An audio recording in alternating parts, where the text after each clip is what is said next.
Ini penting sekali, ya, karena kita saksikan tidak semua orang yang belajar tentang agamanya ternyata bermanfaat dan berkah. Mereka semakin belajar, ternyata tidak terlihat tanda-tanda keberkahan pada ilmu yang telah mereka pelajari. Nah, ini yang menjadi musibah yang besar bagi seorang hamba. Dan kita berlindung kepada Allah dari mendapatkan hal demikian. Idealnya seorang muslim dimanapun mereka berada, ketika mereka semakin belajar, semakin berusaha memahami agama Islam yang sudah sempurna ini, maka tentunya mereka akan terlihat oleh orang lain. Dan bahkan pribadi mereka pun semakin merasakan adanya keberkahan itu. Apa artinya barokah? Apa artinya berkah? Berkah itu artinya ziyadatul khair. Berkah itu artinya bertambahnya kebaikan. Bertambah kebaikan, bertambah kebaikan, bertambah kebaikan. Itu artinya keberkahan. Maka dengan kita semakin belajar, semakin bertambah ilmu, ya ilmu tersebut tentunya ilmu yang benar, ilmu yang sahih, ilmu yang bermanfaat, dan Allah berikan keberkahan dari ilmu yang telah kita pahami, yang telah kita amalkan. Itulah berarti orang yang sukses. Ya, orang yang sukses, orang yang berhasil dalam proses belajarnya. Karena output dari ilmu yang telah dia pahami, output dari ilmu yang telah dia amalkan, ternyata Allah berikan keberkahan, keberkahan, keberkahan. Sekali lagi, keberkahan itu adalah bertambahnya kebaikan-kebaikan. Ya, kebaikan itu dari sisi apa? Ya, kebaikan dari sisi tambahan iman, iman semakin bertambah, ya. Kemudian bertambah yakin, bertambah rasa takut, bertambah tawadhu, bertambah ikhlas, dan seterusnya. Nah, kita akan lihat di malam hari ini dalam waktu yang sangat singkat, ya. Kurang lebih ada 7. Kurang lebih ada 7 tanda-tanda ya, ilmu yang sudah berkah dan bermanfaat. Ilmu yang berkah dan bermanfaat. Kurang lebih ada 7 tanda yang kita coba lihat bagaimana penjelasan-penjelasan dari para ulama kita. Ya, kurang lebih ya, 7 tanda ini yang bisa kita jadikan tolak ukur, ya, tolak ukur untuk menilai diri kita dan tolak ukur untuk menilai orang lain. Ya, sekali lagi, paling tidak kurang lebih 7 tanda ini untuk mengukur dan menilai kadar diri kita dan orang lain. Sejauh mana ilmu kita dan orang lain ya bermanfaat dan berkah dalam hidup dan kehidupannya selama di dunia. Karena itu yang kita cari. Ya, apa manfaatnya ilmu sekian banyak, hafal Quran 30 juz, hafal hadis, Masya Allah, bisa berbahasa Arab, bisa membaca kitab-kitab para ulama, andai kata demikian. Tapi nggak ada manfaat. Ya, ini kan musibah namanya. Ya, dari Al-Qur'an 30 juz, hadis begitu banyak dia baca, berguru sana, berguru sini, bahkan keluaran pesantren sekian lama bertahun-tahun, tapi ujung-ujungnya nggak berkah. Nggak berkah. Aduh, ini musibah yang besar. Kita ingin belajarnya kita itu adalah ilmu yang bermanfaat dan penuh dengan keberkahan, berarti mereka adalah orang-orang yang sukses dalam proses belajarnya, sehingga output yang Allah berikan juga sesuatu yang sangat ya didambakan oleh setiap muslim dan muslimah ya agar mereka mendapatkan ganjaran, agar mendapatkan pahala, agar mendapatkan tambahan-tambahan nikmat lain yang dibutuhkan dalam hidup dan kehidupan kita di dunia ini. Maaf ya kepada host, itu ada suara bel apa ya? Ada suara-suara bel yang terus berbunyi, apa itu? Bisa diperbaiki?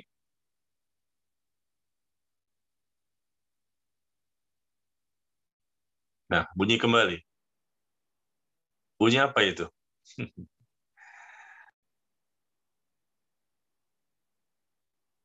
Ya, semoga bisa diperbaiki ya, suara bel yang terus-menerus berbunyi.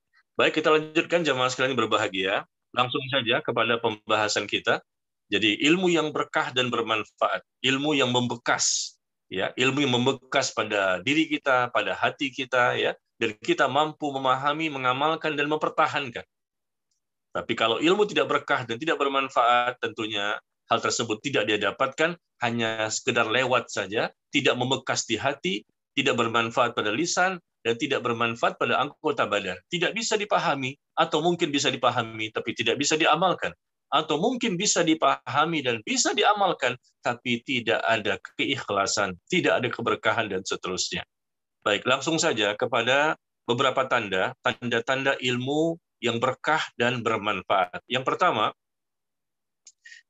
adalah seseorang itu akan semakin ikhlas. Dia akan semakin ikhlas dalam beribadah kepada Allah Tabaraka wa Ta'ala. Ya, semakin ikhlas, semakin ikhlas, semakin ikhlas. Itu tanda bermanfaat ilmunya dan berkah. Ya, kalau sewaktu-waktu barangkali namanya manusia ya tidak lepas dari kesalahan, barangkali sewaktu-waktu ada ria, barangkali ria ingin dipuji oleh orang lain. Sewaktu-waktu ya, sekali-kali itu jarang sekali. Ini namanya tergelincir. Ya, dia manusia bukan malaikat. Ya, itu masih bisa dimaklumi lah ya. Tapi kalau sifatnya rutinitas, itu nggak berkah. Rutinitas, seringkali dia ria. Seringkali dia sum'ah, menceritakan amal untuk dipuji. Seringkali dia ujub, bangga dengan amalnya. Seringkali dia sombong. Ya, atau hal lain yang bisa menghilangkan keikhlasan. Berarti ilmu yang dipelajari selama ini nggak ikhlas, tidak berkah. Jadi yang pertama kali, dan ini yang paling terbesar adalah dampak dari ilmu yang benar, yang bermanfaat, dan barokah adalah semakin ikhlas. Lillahi ta'ala. Karena Allah semata. Bukan karena manusia. Bukan karena dunia. Bukan karena kedudukan. Bukan karena jabatan. Bukan karena harta. Tidak ada. Semakin ikhlas, semakin ikhlas, semakin ikhlas. Bukan ingin mendapatkan pujian. Manusia memuji, manusia mencela, tidak bermanfaat.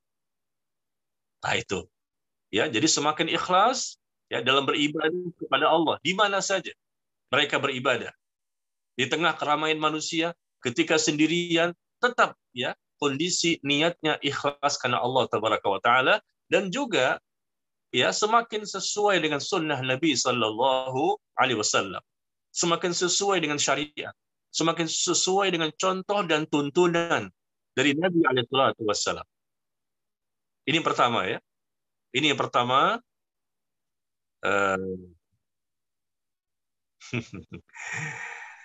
Coba diperbaiki ya. Siapa Mohon ini? mohon maaf Ustaz, itu notif jamaah yang baru bergabung, jadi ada notifnya begitu Ustaz. Nanti mungkin lain kali saya nonaktifkan Ustaz, afwan. Kalau Oh, lagi join begini tidak bisa dinonaktifkan Ustaz, harus off dulu, afwan. oh iya iya iya. Baik baik. Syukran. Iya baik ya. Kita lanjutkan kembali. Jadi tanda yang pertama adalah semakin ikhlas niatnya dalam beribadah dan semakin sesuai dengan sunnah Nabi Sallallahu Alaihi Wasallam. Ini tanda pertama. Coba kita cek. Ini tidak bisa ditoleransi ya. Tidak bisa ditoleransi, tidak bisa diminta pengurangan. Berkah bermanfaat, berkah bermanfaat, berkah bermanfaat. Pertama, semakin ikhlas dalam niatnya beribadah kepada Allah Tabaraka wa Ta'ala dan semakin sesuai dengan contoh, tuntunan, dalil, keterangan, praktek, amalan, ajaran, dan dakwah dari Nabi Muhammad Sallallahu Alaihi Wasallam. Makanya kita harus belajar bagaimana caranya untuk mengikhlaskan niat. Bagaimana caranya bagaimana supaya sesuai contoh dari Nabi Muhammad Sallallahu Alaihi Wasallam. Itu tanda barokah. Kalau di antara kaum muslimin ternyata tadi saya katakan niatnya lebih sering untuk tidak ikhlas, berarti ilmunya tidak barokah. Meskipun sudah 10 tahun di pesantren, meskipun dia 20 tahun belajar agama, tapi lebih banyak riyaknya, lebih banyak tidak ikhlasnya. Itulah hasilnya, berarti ilmunya tidak barokah, tidak bermanfaat. Atau mungkin satu lagi, mungkin dia ikhlas, tetapi sekian lama dia belajar, tapi tidak mengikuti sunnah. Cara yang dia lakukan dalam beribadah penuh dengan kebid'ahan. Cara yang dia lakukan dalam ibadah ternyata tidak ada tuntunan. Cara yang dia lakukan dalam ibadah tidak pernah dipraktekkan, tidak pernah diajarkan oleh Nabi Muhammad Sallallahu Alaihi Wasallam. Berarti ya bisa dipastikan kalau itu memang lebih banyak dominan, ya dominan lebih banyak, berarti ilmunya tidak barokah. Tapi kalau sewaktu-waktu barangkali dia nggak tahu, wah ini ternyata bid'ah ya, saya salah. Sudah 20 tahun dia belajar, bukan berarti tidak menutup bukan berarti tidak akan mungkin salah, bukan ya. Tidak mungkin salah lah, sudah 20 tahun belajar. Dia nggak bisa begitu. Dia manusia, bisa saja tergelincir. Anda, siapa saja bisa terbuka peluang. Tapi niatnya bukan ingin salah.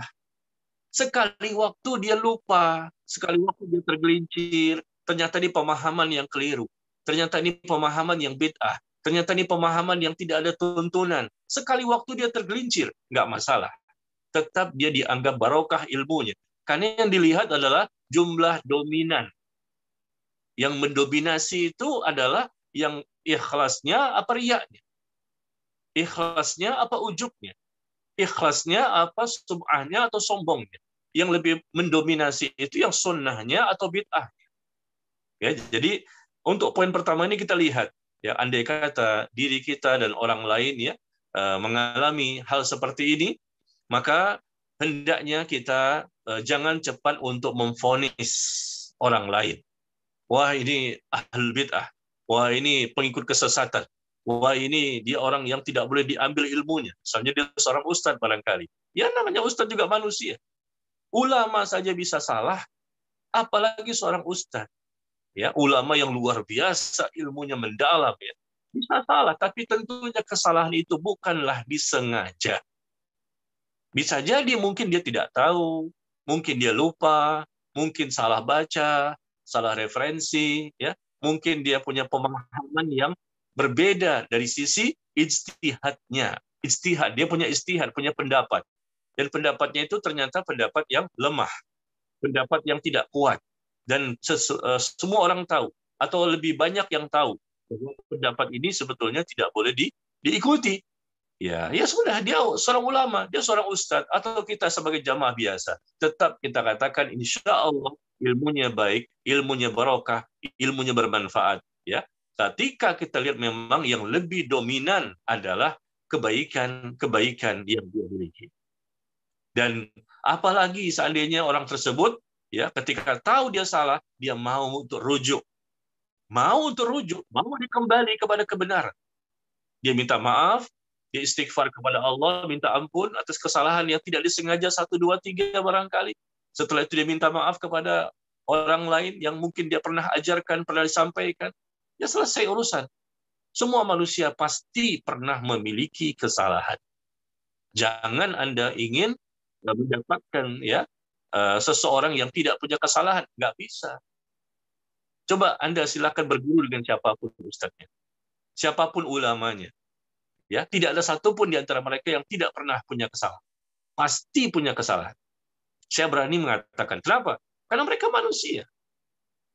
Ya, tapi jangan kita mudah untuk menjatuhkan kehormatan mereka. Mereka orang-orang yang mulia, orang-orang yang terhormat, ya, dan mereka bisa jadi dikatakan tidak sengaja, mungkin tidak tahu dan lain-lain. Kebaikan-kebaikan mereka sangat banyak sekali. Yang intinya selama mereka ikhlas dan mengikuti sunnah, ya, dakwah mereka benar, mengikuti tuntunan dan apa yang telah dicontohkan oleh Nabi SAW dan para sahabatnya, maka tetap kita hargai mereka, kita hormati mereka. Sekali lagi, yang kita bicarakan ini adalah orang-orang yang kalau mereka lebih dominan dari sisi kebaikan, keikhlasan dan mengikuti sunnah. Nah, inilah poin pertama, ya, poin yang paling penting. Semakin ikhlas dan semakin mau untuk mengikuti sunnah. Tapi kalau ada di antara kaum muslimin yang semakin tidak ikhlas, kelihatan tanda-tanda riya, ingin mendapatkan kedudukan, harta, dan lain-lain, dan tidak mau mengikuti sunnah, lebih banyak dominan tidak mau. Dikasih tahu ngeyel, didakwahi membantah, dijelaskan secara rinci yang benar seperti ini, dia tidak mau. Ya, sudahlah seperti itu, berarti nggak barokah ilmunya. Sekali lagi, meskipun dia hafal Al-Quran 30 juz, tidak menjadi jaminan. Sekedar hafal, ya, sekedar hafal. Tidak ada jaminan kalau ilmunya bakal barokah, ilmunya bakal bermanfaat. Belum tentu, karena bisa jadi, ya, orang yang hafal Quran ini dia hanya fokus kepada hafalan saja.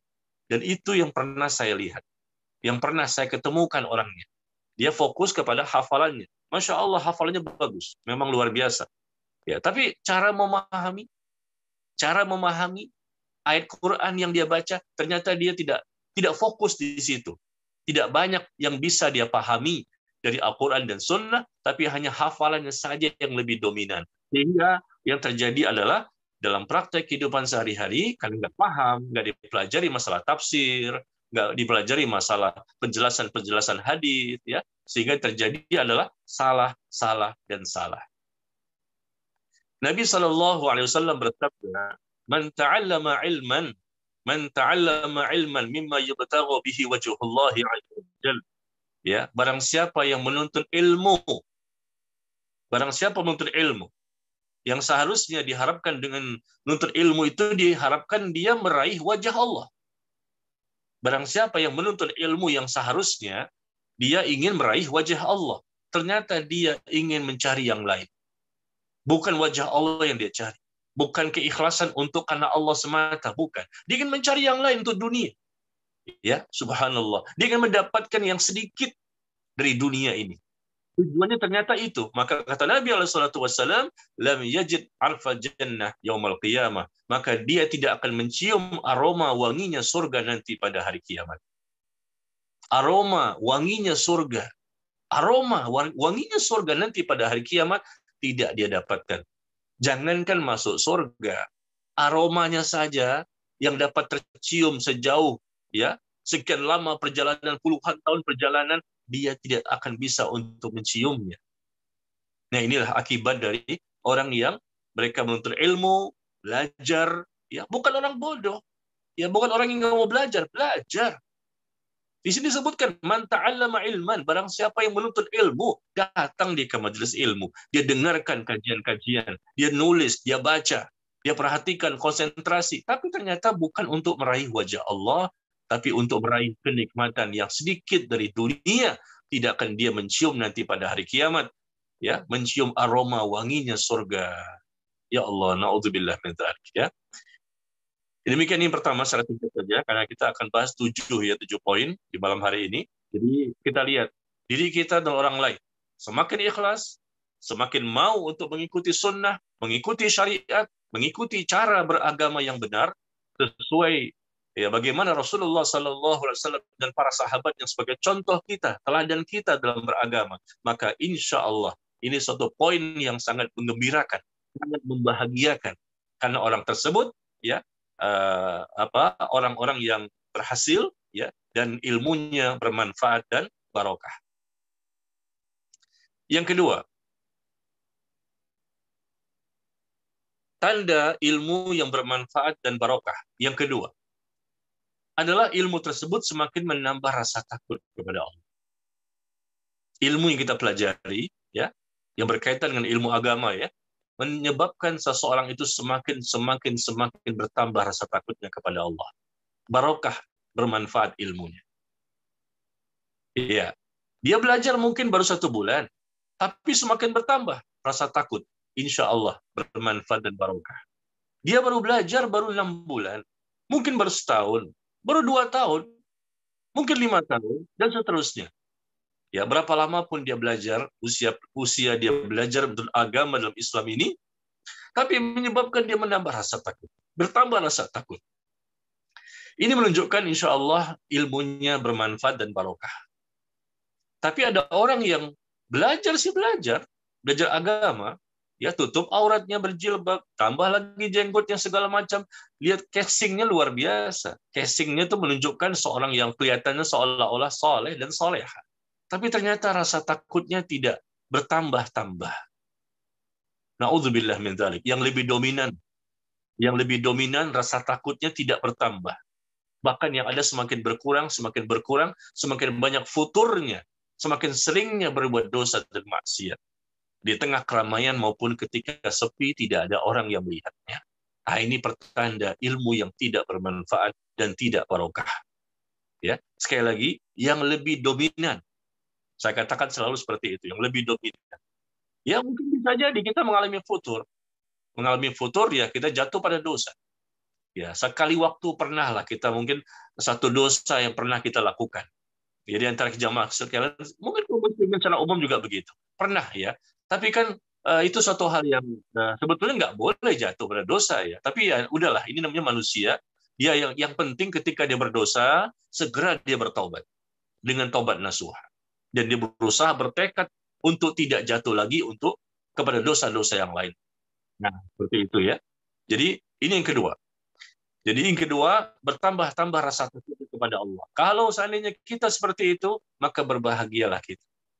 Ada pandemi, tidak ada pandemi, Masya Allah. Ya. Ada wabah virus corona, ada COVID-19, ya tetap saja bertambah rasa takutnya. Bukan semakin turun. Itu pertanda ilmu barokah. Banyak orang yang mati, banyak orang yang sakit, banyak orang yang tertimpa musibah, banyak orang yang susah. Ya, yang dia saksikan. Mungkin dia juga termasuk di dalamnya. Tapi tetap bertambah-tambah rasa takut kepada Allah. Justru banyaknya dia melihat tanda-tanda kekuasaan Allah. Justru semakin banyak yang dia lihat. Orang susah, orang miskin, tertimpa musibah, tertimpa bencana, dan lain-lain. Justru itu menyebabkan dia bertambah takut kepada Allah. Ya, banyaknya kematian-kematian yang dia lihat. Banyaknya orang yang mati. Berapa juta orang yang mati di muka bumi ini. Dalam setahun ini ketika terjadi pandemi. Ya, dan itu menunjukkan suatu tanda-tanda kekuasaan Allah yang menyebabkan manusia bertambah takut kalau nanti dia pun dimatikan dan ternyata belum siap karena masih banyak persiapan yang belum dia lakukan. Ya. Nah, Allah berfirman dalam Al-Qur'an di surah Fatir, ya, di surah Fatir surah ke-35 ayat yang ke-28. Innama yakhsyallaha min ibadihil ulama. Sesungguhnya yang takut kepada Allah, di antara hamba-hamba Allah yang begitu banyak di muka bumi ini adalah orang-orang yang berilmu. Orang yang berilmu yang memiliki rasa takut kepada Allah. Subhanallah. Allah memuji orang-orang yang berilmu. Dengan ilmu yang benar, ilmu yang barokah, ilmu yang bermanfaat. Karena sesuai dengan Quran dan Sunnah. Dengan niat yang ikhlas. Ya, maka itu akan menunjukkan outputnya apa? Semakin bertambah rasa takut seseorang kepada Allah Tabaraka wa Ta'ala. Tapi andai kata sebaliknya, ya, sebaliknya ternyata ada orang-orang yang tidak semakin bertambah rasa takutnya. Lebih dominan, semakin banyak tidak takutnya. Lebih dominan, lebih banyak maksiatnya, lebih banyak dosa yang dia lakukan.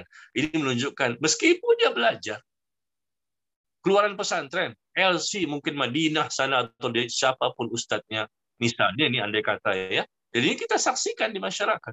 Ya andai kata seperti itu, ya dosa makin banyak. Padahal ilmunya, Masya Allah. Al-Quran, hadis sering dia sampaikan. Tapi maksiat semakin banyak dia lakukan. Itu yang lebih dominan. Maka dipastikan bahwa ilmu Anda tidak barokah. Ilmu Anda tidak bermanfaat. Ya, karena kalau betul bermanfaat, tentunya semakin takut kepada Allah dan dosa pun semakin sedikit. Sebagian ulama salaf berkata, barang siapa yang takut kepada Allah, maka dialah orang yang berilmu. Barang siapa yang takut kepada Allah, dialah orang yang berilmu. Ya, dan barang siapa yang bermaksiat kepada Allah, berbuat dosa kepada Allah, maka dialah orang yang jahil, orang yang jauh dari ilmu. Meskipun hafal Quran 30 juz, tapi dosanya banyak, ya. Seringkali berdosa, seringkali jatuh lagi. Ya, ini menunjukkan bahwa orang itu hakikatnya bukan orang yang berilmu, bukan alim, tapi jahil, orang yang bodoh. Orang yang bodoh di muka bumi ini adalah orang yang tidak berilmu. Orang yang paling miskin di muka bumi ini adalah orang yang tidak berilmu. Paling miskin, paling bodoh, paling susah, paling sengsara. Orang yang tidak berilmu. Kenapa? Karena dengan ilmu itu penting untuk membuat orang itu yakin. Sehingga dia menjadi orang yang beriman. Dari kafir menjadi muslim. Karena dia berilmu. Dia tahu Allah itu benar, dia mencari kebenaran.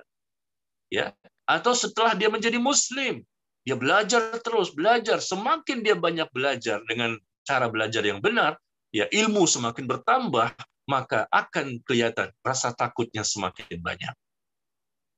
Makanya tidak salah ketika Allah mengatakan sesungguhnya di antara hamba-hamba Allah ini yang ada di muka bumi yang begitu banyak dari zaman Nabi Adam sampai nanti terjadinya hari kiamat, yang paling takut kepada Allah siapa? Yang paling takut di antara semua hamba Allah itu. Allah katakan orang-orang yang berilmu, yang semakin dalam ilmunya, semakin takut kepada Allah. Selama ilmunya benar, sahih, niatnya ikhlas, maka keberkahan-keberkahan yang akan dia peroleh. Ya. Lalu yang ketiga, tanda ilmu yang bermanfaat dan barokah. Yang ketiga, tanda ilmu ya bermanfaat dan barokah adalah ilmu itu akan mendorong seseorang untuk semakin semangat melakukan ketaatan dan semakin semangat menjauhi kemaksiatan. Ini ketiga. Jadi ilmu yang dia pelajari ya selama sebulan, 2 bulan, 3 bulan, setahun, 2 tahun, 3 tahun dan seterusnya, ternyata ilmu itu menggiring seseorang semakin semangat dia beribadah. Yang wajib, yang sunnah, masya Allah. Mungkin awal-awalnya yang wajib saja. Baru ngaji nih, baru taklim, baru berubah, baru berhijrah. Ya masih dimaklumi lah. Namun juga baru berhijrah Pak Ustadz. Kami baru berubah nih. Awalnya kami nggak begini, masih terbuka auratnya. Ya nggak apa-apa, masih baru kan. Cepat, segera. Prosesnya jangan terlalu lama. Subhanallah, ternyata awal-awalnya cuma yang wajib-wajib saja yang dia kerjakan. Sholat yang wajib-wajib. Puasa cuma yang wajib-wajib, Ramadan saja. Hal-hal yang wajib-wajib saja yang dia lebih prioritaskan. Karena namanya baru kan ya. Tapi subhanallah, sambil berjalannya waktu, ternyata yang dia kerjakan tidak lagi yang wajib, yang sunnah pun banyak dia kerjakan. Ya, dia semakin semangat. Yang biasanya awalnya tidak pernah sholat malam, sekarang sholat malam. Yang awalnya jarang puasa sunnah, sekarang dia puasa sunnah. Yang awalnya jarang baca Quran, sekarang dia baca Quran. Yang awalnya jarang bersedekah, sekarang dia sering bersedekah. Yang awalnya mungkin kurang perhatian kepada orang tuanya, sekarang berbakti kepada orang tuanya. Masya Allah, semakin banyak perubahan. Yang wajib, dulu hanya yang wajib. Sekarang yang sunnah pun bertebaran dia lakukan. Dia mengejar apalagi yang sunnah, apalagi yang sunnah. Dulu hanya sholat fardu, sekarang qobliyah dan ba'diyah. Masya Allah. Ya, qobliyah dan ba'diyah dia kerjakan. Nah inilah kita lihat. Semakin bersemangat dalam melakukan ketaatan baik yang wajib dan sunnah, dan semakin semangat juga menjauhi perbuatan dosa dan maksiat yang diharamkan, dia tinggalkan, yang syubhat dia tinggalkan, yang makruh dia tinggalkan. Ya, subhanallah. Nah, coba kita lihat bagaimana, ini contoh saja ya, bagaimana semangatnya para ulama. Seperti Imam Ibnul Jauzi. Imam Ibnul Jauzi rahimahullah berkata, aku tidak pernah kenyang membaca buku. Lihat semangat dia. Aku tidak pernah kenyang membaca buku. Jika aku menemukan buku yang belum pernah aku lihat, belum pernah aku baca, maka seakan-akan aku mendapatkan harta karun. Ya. Padahal, kata beliau, aku pernah membaca 200.000 jilid buku. 200 jilid buku lebih. 200 jilid buku lebih. 200.000 ya. Bukan 200 jilid. 200.000 jilid buku yang pernah dia baca. Sampai sekarang, kata beliau, aku masih terus mencari ilmu, Padahal yang dia baca, yang sudah dibaca kitab-kitab itu, begitu banyak kitab yang dia baca. 200.000 jilid lebih. Satu jilid kan tebal. Kita jangankan, ya satu jilid aja nggak habis. Ya, ini 200.000 jilid lebih. Semangat dia. Masya Allah. Itu, lihat orang-orang yang luar biasa dalam semangat menuntut ilmunya. Tanda-tanda insya Allah ilmunya barokah dan bermanfaat. Semakin luar biasa dalam membaca. Semakin luar biasa dalam berdakwah. Semakin luar biasa dalam mengamalkan Islam ini secara kafah. Ya, coba lihat bagaimana Al-Imam Asy-Syafi'i. Coba dengarkan. Bagaimana Al-Imam Asy-Syafi'i rahimahullah ketika beliau ditanya. Beliau ditanya, bagaimana semangatmu dalam menuntut ilmu? Bagaimana semangatmu dalam menuntut ilmu? Ya. Maka beliau menjawab. Jawaban beliau yang kita kaget. Karena kita tidak seperti itu. Ya, Al-Imam Asy-Syafi'i rahimahullah ditanya, bagaimanakah semangatmu dalam menuntut ilmu? Maka beliau menjawab. Ya, menjawab apa jawabannya? Kata beliau, aku mendengar kalimat yang sebelumnya tidak pernah ku dengar.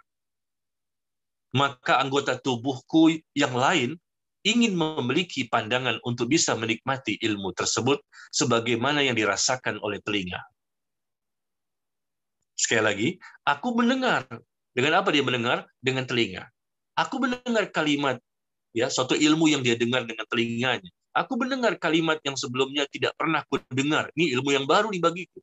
Maka aku, anggota tubuhku yang lain, selain telinga, ya, ingin juga memiliki pandangan untuk bisa menikmati ilmu tersebut. Sebagaimana yang dirasakan oleh telinga. Masya Allah. Jadi yang didengar itu adalah ilmu dengan telinga. Tapi yang lain pun ingin menikmati lezatnya ilmu yang telah dia dapatkan. Lalu kemudian beliau ditanya lagi, bagaimana kerakusanmu? Bagaimana kerakusanmu, ya, terhadap ilmu? Rakus dalam tanda petik positif, ya, bukan negatif. Bagaimana kerakusanmu dalam menuntut ilmu? Maka beliau menjawab, seperti rakusnya orang yang menimbun harta. Orang yang menimbun harta. Begitulah rakusnya aku. Aku rakusnya seperti orang yang menimbun harta, yang mencari kepuasan dengan hartanya. Subhanallah. Pagi, siang, sore, malam mencari harta. Pagi, siang, sore, malam mencari harta. Begitulah rakusnya beliau dalam mencari ilmu. Lalu beliau ditanya lagi, bagaimana engkau mencarinya? Bagaimana caranya engkau mencarinya? Maka beliau menjawab, sebagaimana seorang ibu mencari anaknya yang hilang, yang ia tidak memiliki anak lain selain anak tersebut. Baik, coba perhatikan. Seorang ibu yang cuma punya satu anaknya, nggak punya anak yang lain.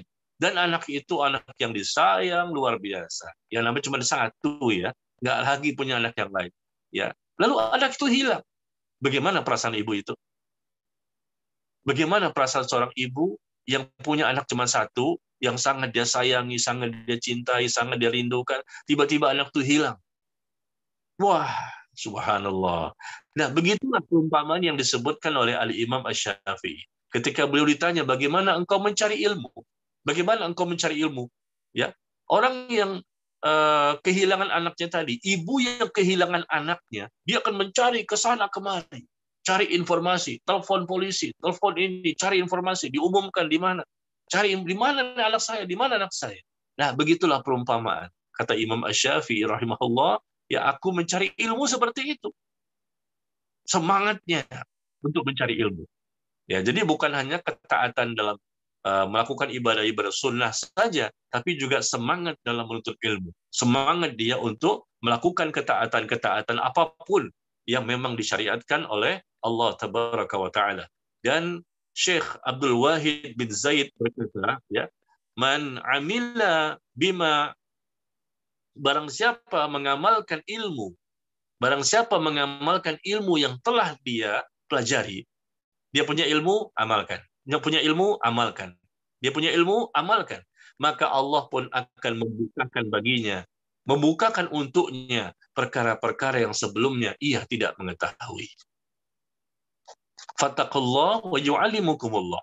Barang siapa mengamalkan ilmu yang telah dipelajari, mengamalkan ilmu yang telah diketahui, ya, dengan ikhlas dan sesuai tuntunan Nabi SAW tentunya, maka Allah pun akan berikan tambahan ilmu yang lain. Allah akan bukakan baginya ilmu yang sebelumnya ia tidak mengetahuinya.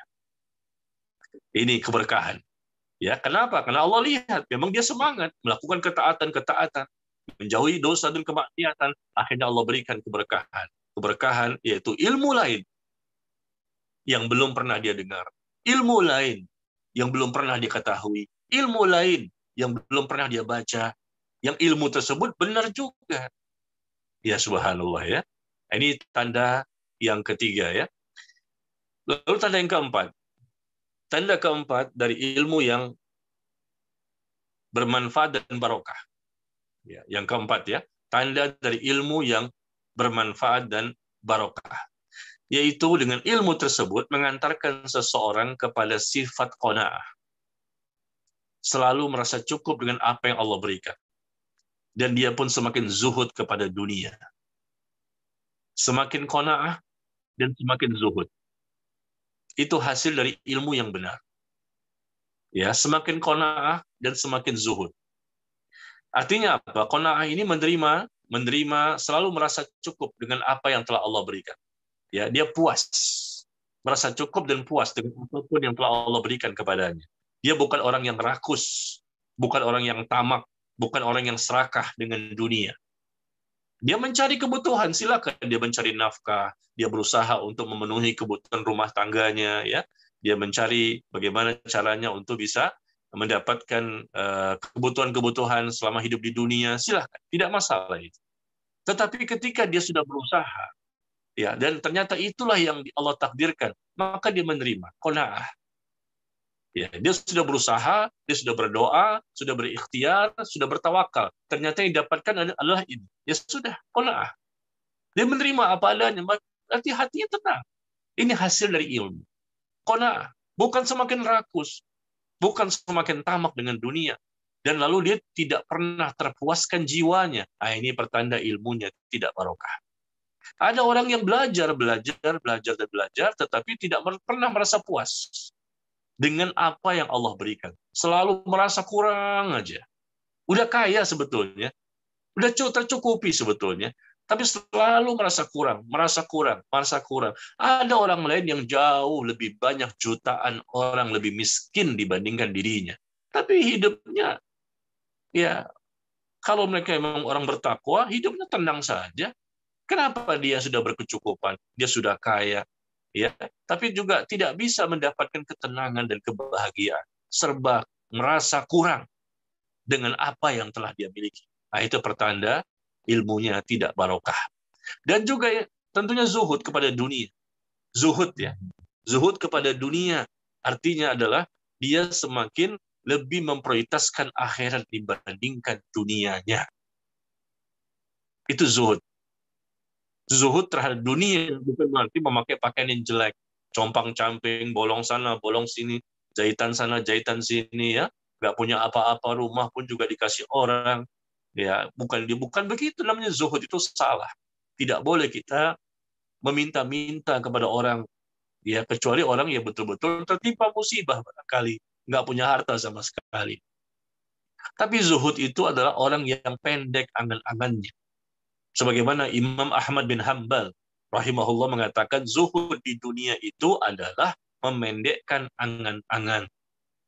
Dia, ya, pendek angan-angannya tentang dunia ini. Karena yang jadi prioritas, yang dia pikirkan, yang dia pedulikan, yang lebih dia kedepankan adalah akhirat. Iya, subhanallah. Dan dia akan lebih memprioritaskan sesuatu yang bermanfaat saja. Dia tidak mau melakukan hal-hal yang sia-sia. Itu zuhud. Imam Ibn Taimiyah, Syekhul Islam Ibn Taimiyah rahimahullah mengatakan, zuhud yang sesuai syariat. Zuhud yang sesuai syariat adalah meninggalkan keinginan pada hal-hal yang tidak bermanfaat.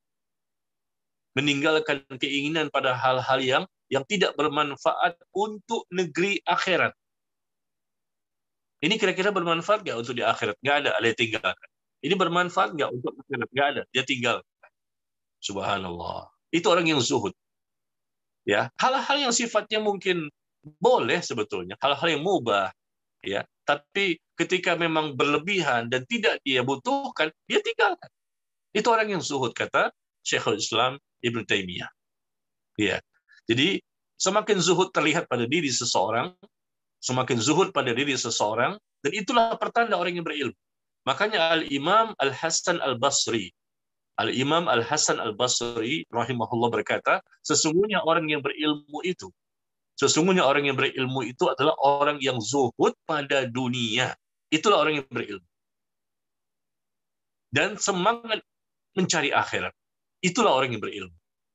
Ia paham akan urusan agamanya dan rutin melakukan ibadah-ibadah kepada Allah Tabaraka wa Ta'ala. Sekali lagi, tanda yang keempat ini, ilmunya bermanfaat dan barokah. Yaitu ilmu yang mengantarkan seseorang kepada sifat qanaah dan zuhud pada dunia. Qanaah, dia menerima ketetapan dari Allah, dia menerima, ya, merasa puas, merasa rela, merasa ridho dengan ketetapan dari Allah, ya, bukanlah dia orang yang rakus, tamak dan serakah, tapi hatinya terpuaskan, jiwanya terpuaskan, ya, bersyukur dia kepada Allah atas apapun yang telah Allah tetapkan baginya.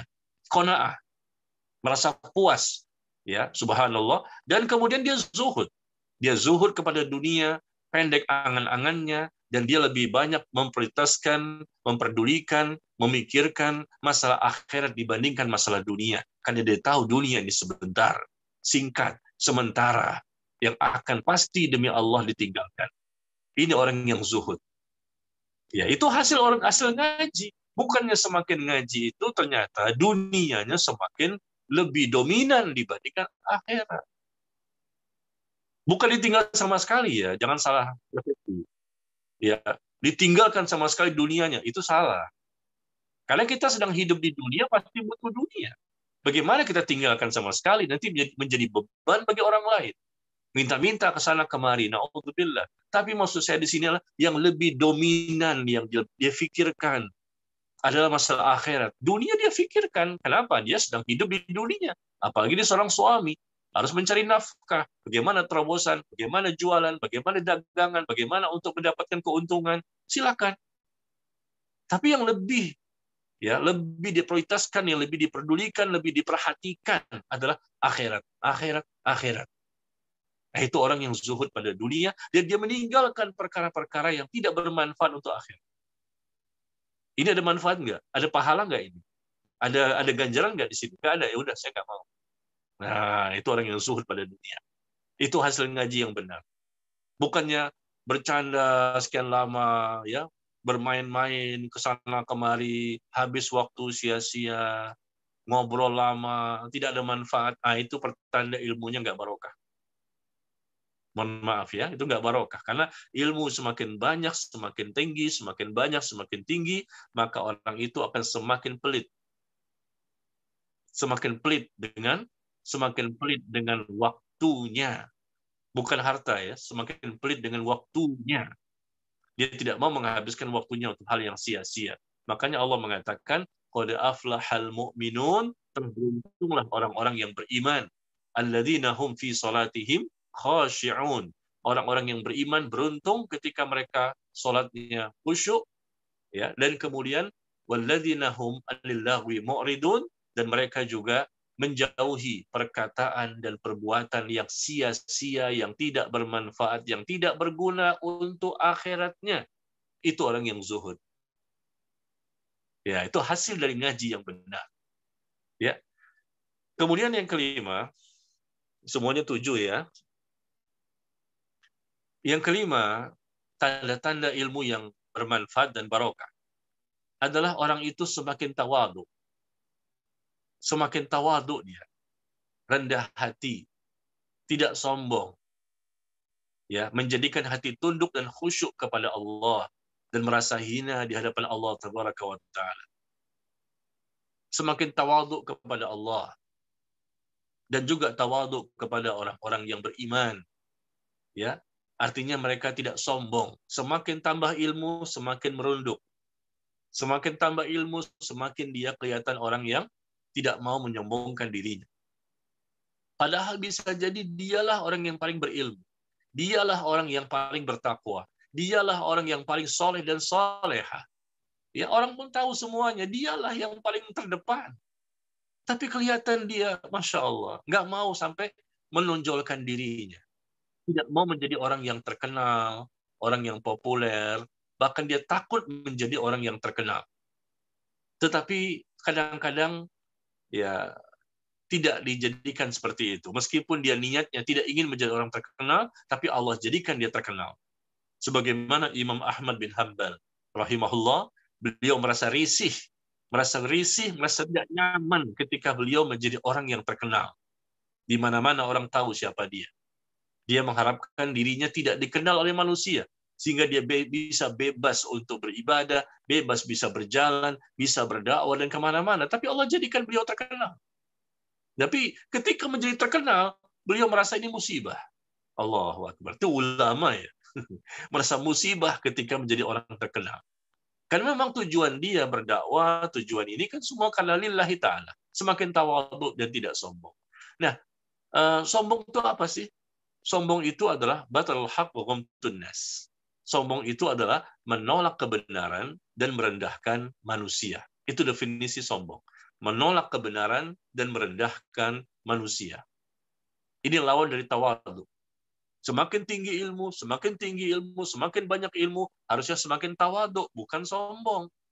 Ya, bukan semakin dia menolak kebenaran. Bukan dia semakin suka untuk merendahkan, menghina orang lain. Siapa dia menghina orang lain? Padahal dalam pandangan Allah bisa jadi orang itu lebih mulia dibandingkan dirinya. Coba perhatikan, coba dengarkan. Orang yang mulia dalam pandangan manusia di dunia ini, mulia dia. Ya, dalam pandangan manusia, bisa jadi naudzubillah min dzalik. Nanti di hari kiamat dia orang yang tidak dihargai oleh Allah. Karena Allah tahu siapa sebenarnya dirinya.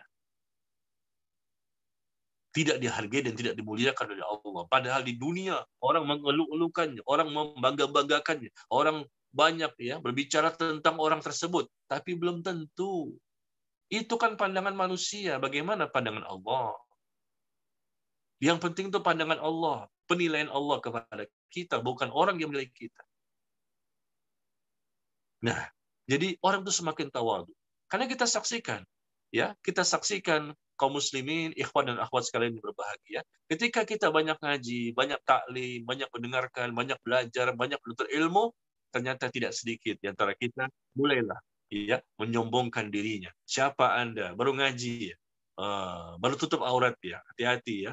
Belajar yang benar ya, segala macam. Mulai menyombongkan. Anda siapa? Kita tidak boleh mengatakan demikian. Ya, ungkapan itu ungkapan kesombongan maksudnya, bukan menasehati. Beda dengan orang menasehati ya. Ya, ini ungkapan kesombongan untuk menunjukkan bahwa dia lebih dibandingkan orang lain. Lebih dari sisi hartanya, lebih dari sisi ilmunya, lebih dari sisi amalnya, lebih dari sisi nasabnya. Ya, merasa nasabnya keturunan Nabi alaihissalatu wassalam. Kami keturunan Nabi, punya kemuliaan, punya ini. Apa yang mau dibanggakan? Berarti ilmunya nggak bermanfaat. Kalau betul-betul memang keturunan Nabi Sallallahu Alaihi Wasallam, kalau betul ya, seharusnya dia semakin takut karena bebannya berat. Kalau seandainya mereka berbuat dosa, maka mereka mendapatkan lebih besar karena ini merusak merusak citra Nabi Alaihissalatu Wassalam, merusak citra Islam. Mereka orang-orang yang terhormat seharusnya. Jangan menjadi pelopor kebid'ahan. Mengaku sebagai keturunan Nabi, tapi suka menjadi ahlul bid'ah. Mengaku sebagai keturunan Nabi, tapi suka melakukan kesesatan, mendakwakan kemungkaran. Seperti itu ya. Jadi yang kelima ini semakin tawaduk dia kepada Allah dan juga kemudian dia tawaduk kepada sesama orang-orang beriman. Ya, dia semakin mudah untuk menerima kebenaran dari siapapun yang berkata. Selama itu benar, dia terima. Jangan mengatakan, oh nggak bisa, Anda kan ini, siapa Anda? Nggak bisa, itu namanya orang sombong. Seharusnya orang tawadhu itu dia menerima kebenaran. Selama itu kebenaran, maka dia akan terima dari siapapun datangnya. Selama itu sesuai Quran dan Sunnah. Dan memang itu adalah tuntunan dari Nabi SAW. Nah, ini tanda-tanda orang yang tawadhu. Makanya, Imam Ibnul Qayyim rahimahullah berkata, dan di antara tanda bahwa amal ibadah kita diterima, di antara tanda bahwa amal ibadah kita diterima adalah kita akan merendahkan dan mengkerdilkan dan menganggap kecil amal itu di hati kita. Beliau berkata dalam kitabnya Madarijus Salikin, di antara tanda-tanda bahwa amal ibadah kita diterima oleh Allah. Apa sih tandanya kata beliau ya? Amal diterima oleh Allah, di antara tanda-tanda amal ibadah kita diterima oleh Allah adalah ya kita ini akan semakin merendahkan dan mengkerdilkan dan menganggap kecil, tidak ada artinya amal yang telah kita lakukan. Meskipun dia amalnya luar biasa, bangun malam tiap hari, puasa sunnah, Masya Allah, saum Daud, bersedekah, membantu orang, peduli, akhlaknya baik, segala macam, Masya Allah, luar biasa. Tapi tetap dia merasa bahwa nggak ada apa-apanya. Saya ini orang yang banyak dosa, saya ini banyak salahnya, saya ini banyak kekurangannya, Masya Allah. Orang tahu siapa dia, tapi dia merasa nggak ada apa-apanya. Nah, ini orang yang berhasil. Jangan membanggakan apa yang telah kita lakukan, karena kita pun nggak tahu bagaimana Allah menilainya. Semakin tawadu, semakin tidak sombong dan tidak suka membangga-banggakan amal atau membangga-banggakan apapun yang dia miliki. Itu insya Allah ya tanda ilmunya bermanfaat dan barokah. Lalu yang keenam. Yang keenam, tanda ilmu yang barokah dan bermanfaat adalah seseorang itu akan benci kepada pujian-pujian dari manusia. Dan dia pun tidak mau mengangkat dirinya sendiri. Dan dia pun tidak suka kepada ketenaran. Popularitas, ketenaran, itu nggak disukai. Itu tanda-tanda. Dia benci kepada pujian, dia nggak suka menjadi orang yang tenar, dan dia pun tidak mau membangga-banggakan dirinya di hadapan orang lain. Jika ia pun disanjung lalu menjadi populer, itu bukan karena keinginan dia dan pilihannya dia. Subhanallah. Ia pun takut dengan rasa takut yang besar, takut akan akibat jeleknya. Subhanallah ya. Jadi ini yang keenam. Dari mana kita tahu? Ini perkataan dari Al-Imam Ibnu Rajab. Ibnu Rajab rahimahullah berkata dalam kitabnya Majmu'ur Rasail. Beliau mengatakan bahwa dan di antara tanda-tanda ilmu yang bermanfaat, di antara tanda-tanda ilmu yang bermanfaat adalah membimbing pemiliknya, orang yang punya ilmu itu terbimbing untuk lari dengan meninggalkan dunia. Dia nggak mau dunia ini, dia maunya akhirat. Artinya dia tidak mau menjadikan dunia sebagai tujuan. Dunianya sarana, bukan tujuan. Itu tanda bahwa ilmunya bermanfaat, kata Imam Ibnu Rajab. Dan kata beliau lagi bahwa yang terbesar tanda-tanda ilmu yang bermanfaat itu adalah ya dia akan jauh dari untuk memperoleh kepemimpinan, ya ketenaran, popularitas dan pujian. Dia akan jauh, dia akan berusaha menjauh. Adanya popularitas, adanya ketenaran dan memperoleh kepemimpinan.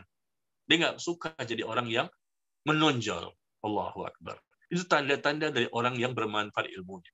Dan beliau mengatakan kembali, dan sesungguhnya orang yang telah memiliki ilmu yang bermanfaat itu tidaklah akan mengakui bahwa dia memiliki ilmu. Dia merasa nggak punya ilmu. Apalah saya orang awam, saya baru belajar, saya nggak punya apa-apa. Nah, itu tanda ilmunya bermanfaat. Kata Imam Ibnu Rajab. Oh, luar biasa ya. Pernahkah kita dapatkan orang seperti itu? Kadang-kadang dia petentang-petenteng ya, petentang-petenteng merasa dia berilmu, waduh luar biasa, ingin dimuliakan, ingin dihargai, ingin dihormati. Anda tidak tahu siapa saya. Saya ini adalah kiai ini, saya ini ustadz ini, saya ini punya ini, punya ini. Nah, ini ilmunya nggak bermanfaat. Membangga-banggakan apa yang dia miliki. Padahal orang yang ilmunya bermanfaat, kata Imam Ibnu Rajab adalah orang itu mengaku tidak memiliki ilmu. Padahal dia orang yang mendalam ilmunya, banyak karyanya. Diakui oleh orang lain bahwa ilmunya luar biasa. Kontribusi dakwahnya, tulisannya, amalannya, ya dan lain-lain. Tapi merasa saya nggak punya ilmu. Saya baru belajar, saya orang awam.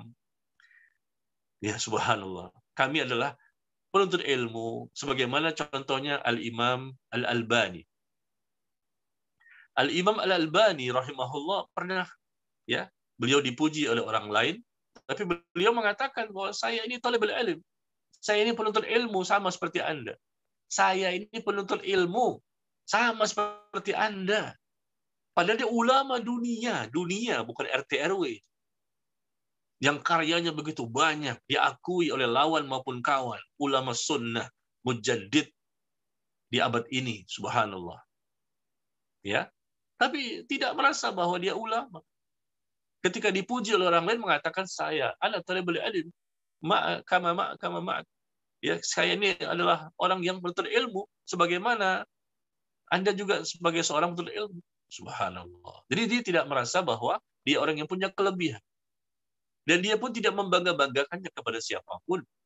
Dan juga tidak akan, terakhir ya, juga dia tidak akan, kata Imam Ibnu Rajab, dia tidak akan menganggap orang lain itu bodoh.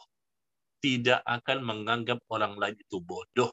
Kecuali terhadap orang-orang yang menyelisihi sunnah Nabi SAW dan juga orang-orang yang berpegang dengannya. Sekian perkataan beliau. Ya, saya ulang dari awal ya. Beliau Imam Ibnu Rajab mengatakan bahwa dan di antara tanda-tanda ilmu yang bermanfaat adalah membimbing si pemilik ilmu tersebut untuk lari dengan meninggalkan dunia. Dia lebih konsentrasi kepada akhirat. Dan yang terbesar adalah kepemimpinan dan ketenaran serta pujian. Dia lari dari, nggak mau jadi orang yang menonjol, tidak mau jadi orang yang terkenal. Dan sesungguhnya, kata beliau, orang yang telah memiliki ilmu yang bermanfaat itu tidaklah akan mengaku dia memiliki ilmu. Dia tawadhu di situ. Dan dia pun tidak akan membanggakannya kepada siapapun, dan juga dia tidak akan menganggap orang lain bodoh kecuali terhadap orang-orang yang menyelisihi sunnah. Orang-orang yang menyelisihi sunnah ini orang yang bodoh, kata beliau. Boleh kita katakan mereka bodoh. Orang-orang yang tidak mau kembali kepada syariat. Mereka orang yang bodoh, jahil. Nah, ini yang makanya saya masukkan di poin ke-6, ya, tanda-tanda ilmu yang bermanfaat sebagaimana yang disebutkan oleh Imam Ibnu Rajab. Dan yang terakhir, yang ke-7, ilmu yang berkah dan bermanfaat ini adalah menjadikan seseorang semakin bersih hatinya. Semakin bersih hatinya, semakin bersabar, semakin tidak mudah emosi, ya, mudah meredam amarah, mudah untuk memaafkan kesalahan orang lain, ya, tidak ada hasad, tidak ada dengki, tidak ada dendam, semakin mulia dan luhur akhlaknya. Itu tanda ilmu yang berkah dan bermanfaat. Kelihatan semakin ada perubahan-perubahan. Dulu sebelum ngaji, nah gitu kan ceritanya. Dulu sebelum ngaji, wah bawaannya marah, cepat emosi, nggak sabaran, ya. Orangnya langsung mudah dendam ini pokoknya dendam, hasad, dengki, iri dan lain-lain. Tapi begitu ngaji, perubahan, semakin bersih hati, semakin bersih hatinya. Ilmu itu menjadikan orang itu semakin bersih hatinya. Subhanallah, ya. Ini hasil, ya. Tapi tidak semua orang bisa, kan? Tidak semua orang yang mendapatkannya, karena memang Allah memilih. Allah yang menentukan siapa orang yang berhak mendapatkan 7 tanda tadi. Dari poin pertama sampai 7. Siapa yang memiliki semuanya. Atau mungkin cuma 6, mungkin cuma 5, mungkin cuma 4. Ya, atau mungkin ada orang yang tidak punya sama sekali dari 7 tanda itu. Nah, ini musibah. Padahal bisa jadi mungkin dia lebih senioritas, lebih berjenggot panjang, lebih berjilbab, lebih bercadar, ya, lebih tua usianya, lebih banyak kitabnya, tapi itu nggak menjadi standar jaminan. Kalau 7 tadi tidak dia miliki, ya. Jadi ilmu adalah rohnya ibadah. Ketika tanpa ilmu, maka ibadah bagaikan jasad tanpa roh. Ilmu adalah rohnya ibadah. Ketika tanpa ilmu, maka ibadah itu bagaikan jasad tanpa roh. Merupakan suatu nikmat yang sangat besar dari Allah jika seseorang memiliki kemampuan untuk bisa menuntut ilmu, mengamalkan ilmu, dan menyampaikan ilmu. Berkahnya ilmu sesuai dengan niat yang ada di hati. Semakin ikhlas niat, semakin berkah ilmu. Semakin tidak ikhlas niat, maka semakin tidak berkah ilmu seseorang. Dan ilmu itu tidak bisa diraih dengan bersantai-santai ria. Bermain-main, bersantai-santai. Jika ilmu tidak berkah dan bermanfaat, maka na'udzubillah, kalau tidak berkah, tidak bermanfaat, akan terkena firman Allah. Akan terkena ancaman Allah. Qul hal nunabbi'ukum bil akhsarina a'mala alladzina dhalla sa'yuhum fil hayatid dunya. Allah tabaraka wa ta'ala berfirman di surah Al-Kahfi, di surah Al-Kahfi ayat 103 dan 104. Ya, Allah mengatakan, katakanlah, maukah kami beritahukan kepada kalian tentang orang yang paling merugi perbuatannya, paling rugi dia. Nauzubillah. Itu orang-orang yang sia-sia apa yang telah mereka lakukan selama di dunia. Ilmunya sia-sia, ilmunya nggak bermanfaat, ilmunya nggak barokah. Ya, tidak kelihatan tanda-tanda yang dia dapatkan selama hidup di dunia. Tetapi dia nggak tahu diri.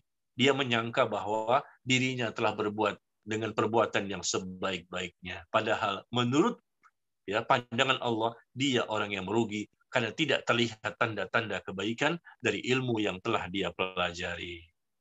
Ya. Demikian ikhwan dan akhwat sekalian yang berbahagia, inilah yang kita ketahui, ya. Kita ketahui, maka kita sampaikan kepada sesama kaum muslimin, ya, agar kita sama-sama bisa mendapatkan ilmu yang barokah, ilmu yang bermanfaat, ya. supaya kita ini bisa mendapatkan ridho Allah, ya, bisa mendapatkan ampunan Allah, bisa mengamalkan ilmu dengan mudah, ringan, enteng dan seterusnya, ya. Karena ilmu ini merupakan sarana yang terbesar untuk kita bisa menjadi orang yang lebih baik. Demikian barangkali sampai di sini dan kita lanjutkan dengan sesi tanya jawab, ya. Baik Ustadz, Alhamdulillah ini pertanyaan ada beberapa yang masuk. Assalamualaikum Ustadz, Ana izin bertanya, bagaimana caranya agar kita semangat dalam menulis atau mencatat ilmu? Karena terkadang semangat dalam mendengarkan tapi kurang giat dalam menulis atau mencatat ilmu. Jazakallah khairan Ustadz. Iya, ketika kita belajar tuh prosesnya ya tentunya kita mendengar awal pertama kali, dan setelah itu kita mencatat agar tidak mudah lupa. Kita jangan berpikir dulu ya, mencatat itu kita untuk orang lain. Wah, ini saya mau catat ini, saya mau share, saya mau kasih ke orang lain. Tujuannya orang lain, orang lain, orang lain. Nggak boleh, jangan seperti itu. Tapi kita mencatat itu dalam rangka agar kita tidak mudah lupa. Sebagaimana Nabi SAW juga berkata, qaidul ilma bil kitab. Tulislah ilmu, ya, ikatlah ilmu dengan tulisan. Ikat ilmu dengan tulisan. Rasul mengatakan demikian. Qaidul ilma bil kitab. Ikatlah ilmu dengan tulisan. Karena kita ini kan bukanlah ya orang yang sangat-sangat cerdas. Kita manusia banyak lupanya. Kalau kita tidak tulis, ya nanti dikhawatirkan ilmu yang sudah kita dengar pun hilang lagi. Nah, terus manfaatnya gimana? Malam ini misal contoh ya, mohon maaf ya, ini contoh saja karena pertanyaan. Saya menyampaikan 7 poin tadi. Ada nggak yang mencatat? Mungkin ada yang mencatat, tapi apakah semuanya? Nah, ini wallahu alam. 7 poin tadi, 7 tanda orang yang berilmu dan bermanfaat. Saya rasa mungkin bisa jadi, mohon maaf ya, bisa jadi ada yang tidak mencatat. Dia hanya mau mendengarkan saja. Mendengarkan pun sambil berbaring di tempat tidur. Nggak konsentrasi, nggak serius, sambil bicara sama keluarganya, sambil minum teh, ya. Mohon maaf ini saya nggak tahu, tapi mungkin ini. Ya, karena ada laporan-laporan survei membuktikan, bukan seuzon ya. Ya, jadi kita dengarkan konsentrasi, serius, sungguh-sungguh. Sebagaimana kita hadir di majelis ilmu. Catat semuanya, catat. Supaya kita bisa baca lagi, lalu kita ingat lagi, dan harapan nanti kita bisa lebih baik gitu. Namanya juga manusia kan harus lebih baik. Nah ini mungkin ya apa namanya mengapa kita menulis ya karena kita khawatir ilmu itu hilang. Kita tidak bisa mengingat kembali apa yang telah kita dengar pada malam hari ini ataupun pada tempat-tempat yang lain. Itu tujuannya utama yang pertama itu. Sehingga kita bisa baca kembali, ya bisa jadi yang pertama itu kurang paham. Tapi setelah dibaca kembali, oh begini maksudnya. Dibaca setelah 2 kali, dibaca setelah 3 kali, oh begini maksudnya. Ya. Nah kemudian yang kedua, kita termotivasi untuk menulis itu apa? Ya, untuk kita nanti mudah-mudahan bisa menyampaikan kembali minimal kepada keluarga kita, sampaikan kepada istri, misalnya kepada suami, kepada anak, kepada teman, tetangga, saudara, kerabat, kita bisa menyampaikan kembali tulisan itu. Ya, selama memang tulisan itu benar, bisa di-share mungkin dengan sosial media. Ya, saya dapatkan ini kajian, ada ringkasannya, ada tulisannya dari tadi malam jam sekian sampai jam sekian, temanya ini bisa kita share. Ya, tulisan rangkuman dari rangkuman dari kajian yang kita dengar tadi malam kita bisa share. Berarti manfaatnya ada.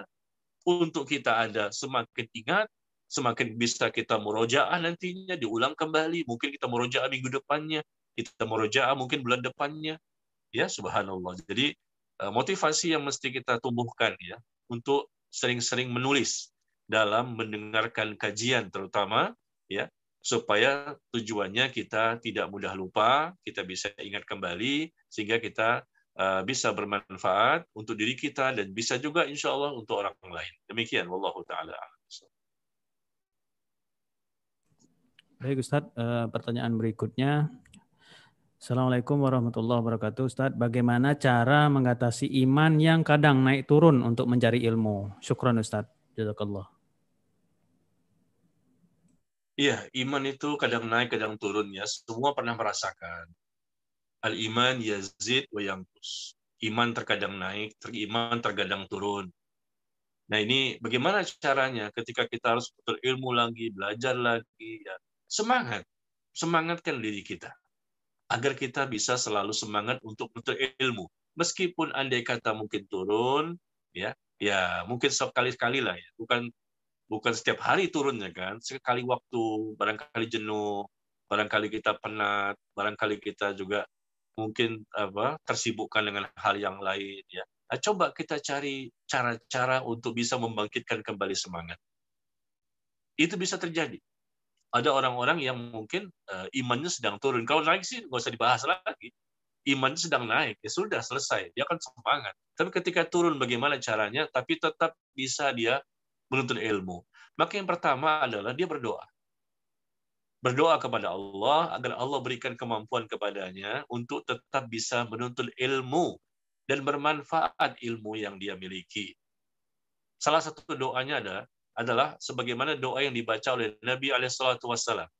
Tolong dibaca dan dihafalkan ya doa ini. Searching di Google ada. Allahumma anfa'ni bima 'allamtani wa 'allimni ma yanfa'uni wa zidni ilman. Allahumma anfa'ni bima 'allamtani wa 'allimni ma yanfa'uni wa zidni ilman. Ya, ini doa dari Nabi SAW. Artinya adalah, ya Allah berikanlah manfaat.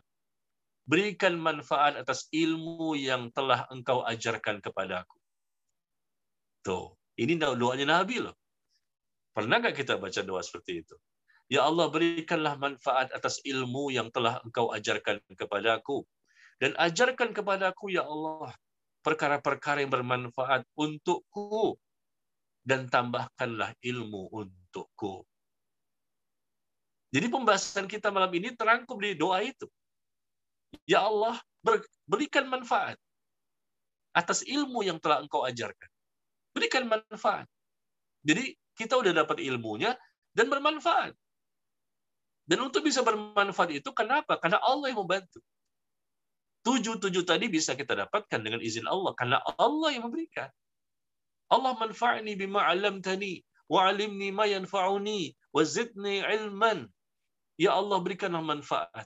Berikan manfaat atas ilmu yang telah Engkau ajarkan kepadaku, ya. Dan ajarkan kepadaku perkara-perkara apa saja yang bermanfaat untuk diriku. Dan tambahkan kepadaku ilmu. Subhanallah. Nah, jadi untuk bisa mensiasati adanya turunnya iman tadi, kadang-kadang semangat, kadang-kadang tidak, ya, maka kita mintalah kepada Allah. Kita minta kepada Allah agar Allah berikan kekuatan dan kemampuan, diberikan hidayah dan taufik, sehingga kita mampu untuk terus dalam keistiqomahan ketika belajar dan menuntut ilmu agama dengan serius, dengan sungguh-sungguh. Ya. Yang kedua, setelah berdoa adalah ya kita barangkali jauhkan dosa dan kemaksiatan. Ya, orang semangat dalam menuntut ilmu itu karena memang dosanya sedikit. Kalau orang itu dosanya banyak, besar peluang dia akan jauh dari ilmu. Arti semangat untuk menuntut ilmu. Semakin banyak dosa, semakin banyak dosa, ya, maka besar peluang bagi orang tersebut untuk turun semangatnya menuntut ilmu. Enggak semangat. Ayo ngaji, enggak. Ayo dengerin kajian, enggak, males. Ayo kita ini, enggak. Kenapa? Memang hatinya kotor, hatinya berpenyakit. Gimana? Dosa-dosa banyak dia lakukan. Semakin sedikit, insya Allah, biidnillah. Semakin sedikit dosa, maka semangat untuk menuntut ilmu akan semakin besar. Insya Allah. Ya. Lalu yang ketiga, ya ada kalanya ketika mungkin iman lagi turun, ya kita kurang semangat, ya. Maka caranya bagaimana? Nah, kita belajarnya jangan di rumah saja. Kita datangi majelis ilmu. Ya, di majelis ilmu kayak sekarang kan mungkin ya pandemi lah ya, mungkin nggak bisa kita. Tapi ini kita bisa bicaranya normal ya. Ketika bicara normal, kita mendatangi majelis taklim, majelis ilmu yang banyak di tempat kita. Ya, kita hadir di situ mendengarkan langsung dari ustadz yang menyampaikan di majelis ilmunya. Kalau ini kan kita terpaksa ini, terus terang aja, kajian online ini terpaksa. Ya darurat sifatnya. Gimana kita mau bertemu kan takut. Ya khawatir terjadi wabah virus ada di antara kita. Tapi kita bicara normal, datang. Kalau kepengen semangat berilmu tuh tetap semangat, tetap semakin baik, semakin baik, semakin baik, datangi majelis ilmu. Karena di situ kita bertemu dengan teman-teman, kita bertemu dengan mereka yang semangat-semangat, ya. Kita ini lagi lemah nih imannya, lagi nggak semangat. Tapi ketika kita ada di situ, insya Allah tumbuh semangat. Karena kita bertemu dengan teman-teman kita. Lalu kita bergaul dengan mereka. Lalu kita juga langsung mendengarkan nasihat atau penyampaian dari ustadznya. Itu beda. Jadi semangat lagi kita. Anda bisa menilai kan insya Allah. Mendengarkan seperti ini via Zoom, dampaknya itu beda rasanya ketika langsung kita bertemu. Kalau langsung bertemu itu kayaknya sih tempatnya khusyuk, hening, sunyi, diam semua matanya memandang kepada ustadznya. Kondisinya tuh situasi dan kondisinya menyebabkan kita tuh akan lebih mudah tergugah, mudah tersentuh, mudah mungkin kita bertambah rasa takut dan seterusnya karena memang kita lagi serius. Konsentrasi penuh itu di kondisi majelis ilmu. Makanya hasilnya juga beda bisa jadi. Ya, kita akan lebih semangat di situ. Ketika pulang dari situ aja, wah kita komentari bagus begini dan begini. Sampai di rumah kita ceritakan kembali, catatan juga ada. Ya, beda dengan seperti ini dengan Zoom. Kenapa? Ustadz tidak melihat jamaah, jamaahnya melihat ustadznya. Dan jamaahnya ternyata tidak semuanya konsentrasi, tidak semuanya fokus dan serius. Mungkin yang paling fokus ya mungkin nih adalah hostnya. Ya, Syukron, Ustaz. hostnya yang paling fokus ini. Karena Syukron, Ustaz. takutnya nanti ada suara-suara masuk kan begitu. Suara-suara mengganggu, ada ini, ada itu, yang disalahkan siapa? Ya hostnya. Makanya hostnya khawatir takut nanti disalahin, maka dia yang paling fokus nih. Afwan, Ustaz. Barakallahu fiik. Semakin karena banyak nanti yang menyalahkan dia. Ini kenapa? Ini kenapa? Ini kenapa? Kayak tadi bisa suara-suara apa? Bel tadi ya. Jadi begitulah. Hasilnya memang beda. Karena kita ngajinya begini, tapi kan ini nggak mungkin juga ditiadakan. Ya, nggak mungkin juga kita hilangkan. Ini kan sebagai upaya kita. Cuman ini bisa kita lakukan. Ngaji begini, ya sudah nggak apa-apa, yang penting ngaji. Meskipun tidak sebagaimana yang kita dapatkan ketika langsung. Kalau sekarang kan sambil minum teh, sambil minum kopi, sambil bincang-bincang sama keluarga kita malam-malam ya, di meja makan mungkin sambil makan mungkin mendengarkan kajian ini. Ya, atau yang lainnya. Sehingga mohon maaf, itu berdampak juga kepada semangat kita nanti untuk menuntut ilmu. Barokahnya beda. Ya. Barokahnya beda, tapi kalau memang andai kata nih baru pulang ya, baru pulang nih ya, macet di jalanan, lapar nih gimana nih, pengen dengar juga kajian tapi belum makan gimana, ya sudah apa boleh buatlah, makan sambil dengerin kajian, nggak apa-apa ya, nggak apa-apa. Bukan nunggu sampai 9:30 saya baru makan, sekarang nggak boleh makan saya, ya gimana kan udah waktunya makan, lapar nanti. Karena memang mungkin baru pulang sampai rumah belum makan sama sekali dan ternyata jamnya sudah harus mulai ini kajian. Ya sudahlah, dengerin kajian sambil makan. Ya. Apa boleh buat, karena belum makan sebelumnya. Tapi maksud saya, kita bicara ideal, bahwa ilmu itu semakin bermanfaat, kita semakin semangat, ya. Dampaknya itu beda ya. Nah, itu kenapa? Karena kita langsung mendengarkan di tempatnya. Makanya yang pertama saya katakan tadi, doa diperbanyak. Yang kedua, ya apa tadi? Jauhi perbuatan dosa dan maksiat. Yang ketiga, datangi majelis ilmu ya, di mana di situ banyak teman-teman, kita bergaul dengan orang-orang yang lebih ya lebih dibandingkan kita, dan kita pun langsung mendengarkan kajian dari para ustadznya, itu sangat berpengaruh menjadikan kita kalaupun lagi turun iman, insya Allah naik lagi, ya, karena dengan sebab-sebab yang kita sebutkan tadi. Demikian ya, wallahu taala a'lam bishawab. Baik Ustadz, pertanyaan berikutnya, ini pertanyaan juga banyak yang di luar tema Ustadz, mungkin yang agak mengarah ke tema, mungkin yang saya baca duluan Ustadz. Ya.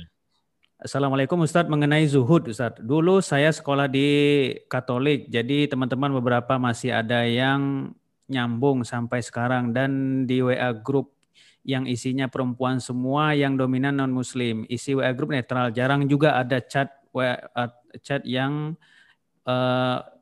chat atau WA grup pasif, dan saya insya Allah bisa bersikap syar'i. Tidak ada keuntungan duniawi berada di WA grup, dan saya tetap berada di WA grup tersebut karena mengedepankan sifat pemeluk agama Islam pun tetap peduli terhadap sesama makhluk Allah. Berkait dengan zuhud, apakah baiknya tetap di WA grup tersebut atau live saja Ustaz? Syukron.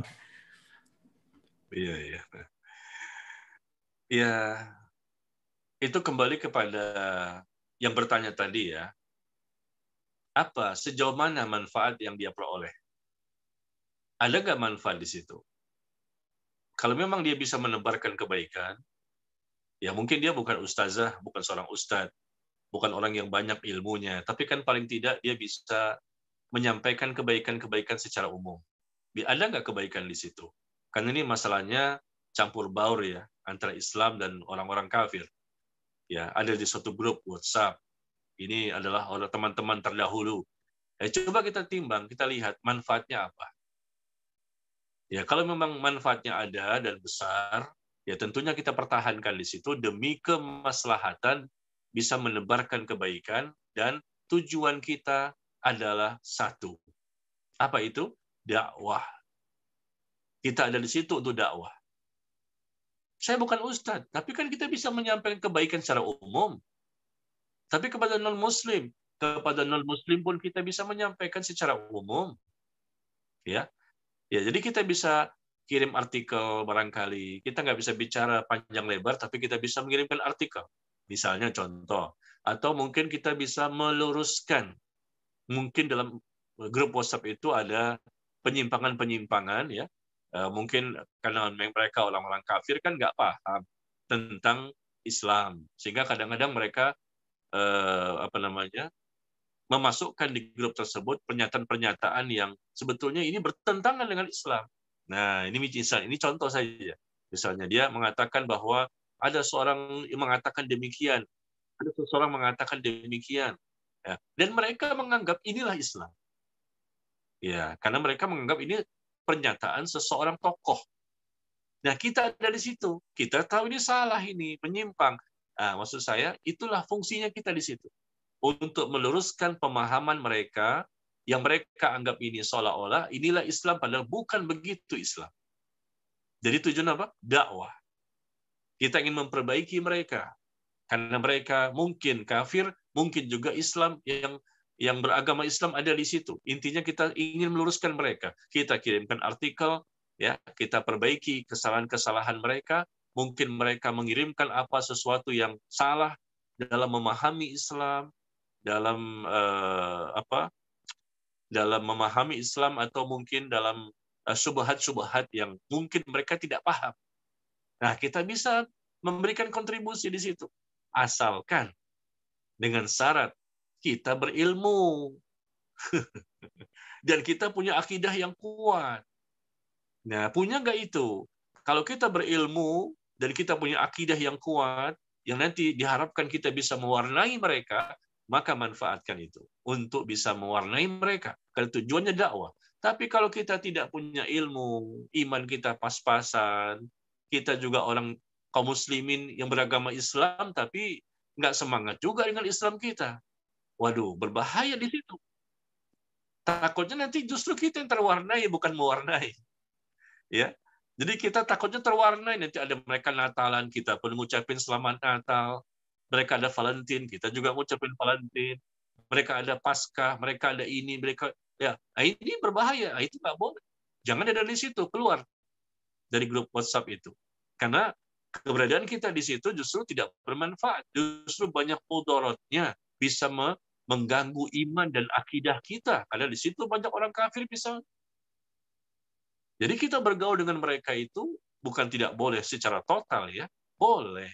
Asalkan kita berilmu dan akidah kita kuat, kita juga memiliki iman yang bagus, sehingga tujuannya nanti untuk bisa mudah-mudahan mempengaruhi mereka. Mereka simpati dengan Islam, mereka simpati dengan orang-orang yang beragama Islam, mereka suka dengan akhlak kaum muslimin, ternyata mereka bagus ya, mereka juga perhatian sama kita, mereka juga bantu kita, ya nggak apa-apa membantu mereka.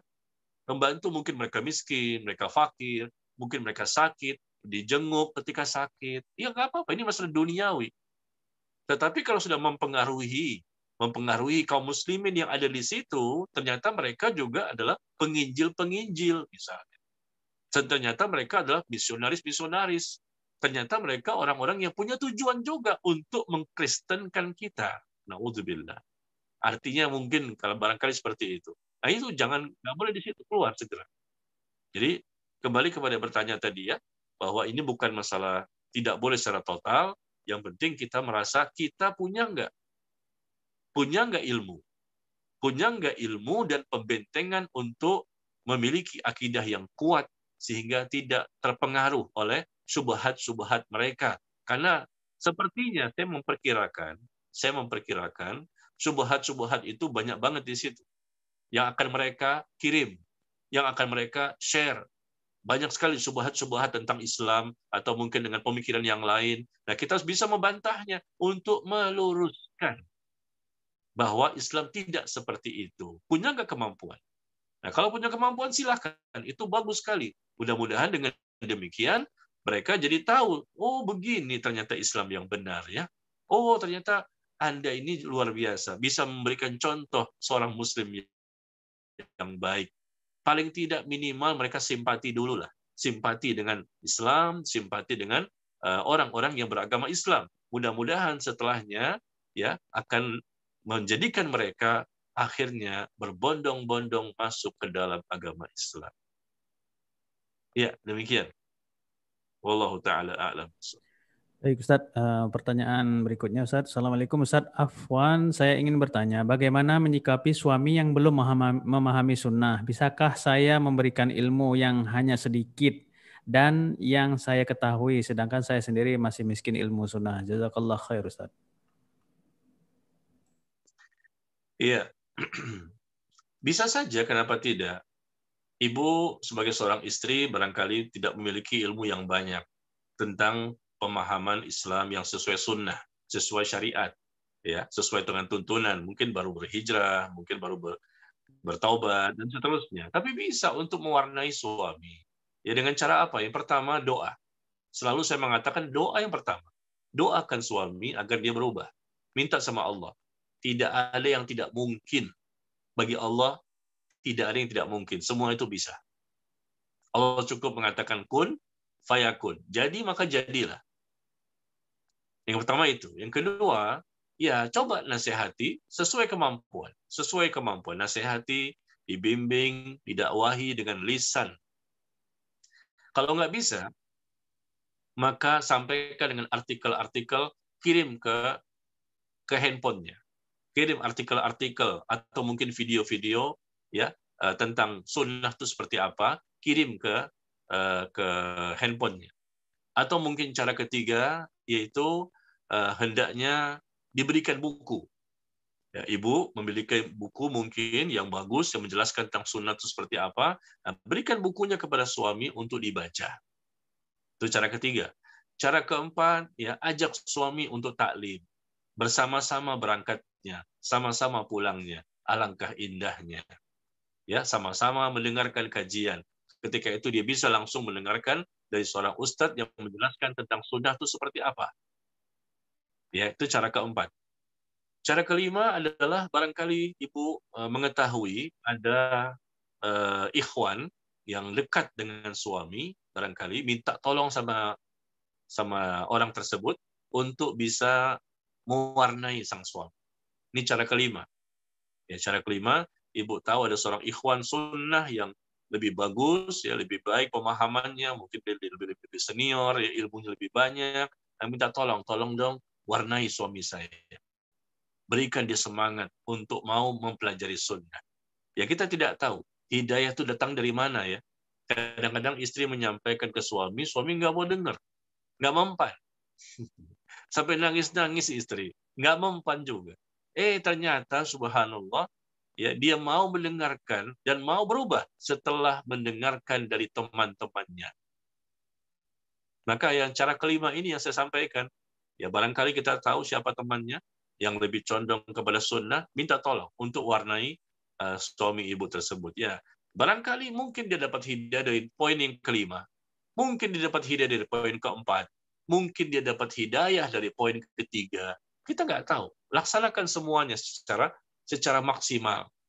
Ya, demikian barangkali sampai di sini ya pertemuan kita, ya mohon maaf atas segala kekurangannya. Ya, semoga bermanfaat apa yang telah kita pelajari dan Allah menjadikan kita termasuk orang-orang yang bermanfaat dan barokah ilmunya. Ingat 7 tanda tadi ya, 7 tanda berkah dan bermanfaatnya ilmu yang telah Allah berikan. Semoga kita termasuk di dalamnya. Wallahu taala a'lam bis-shawab. Wassallallahu ala nabiyyina Muhammad walhamdulillahirabbil alamin. Subhanakallahumma wa bihamdika asyhadu an la ilaha illa anta astaghfiruka wa atubu ilaik. Wassalamualaikum warahmatullahi wabarakatuh.